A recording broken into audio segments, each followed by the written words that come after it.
राजगांगपुर वकिल संघ कार्यालय परिसर में चलित वर्ष 2025 निमंते विभिन्न पदवी पर निर्वाचन हो जाइछि।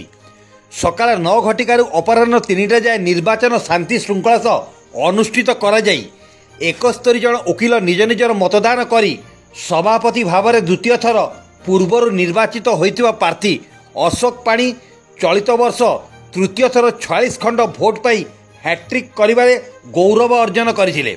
तो निर्वाचन में प्रतिद्वंद्विता करुथिबा पूर्वतन वकिल संघर सभापति प्रलय कुमार हाजरा 23 खंड एवं सोमेन्द्र सोरणिया मात्र 2 खंड भोट पाइबारे सक्षम होइतिले।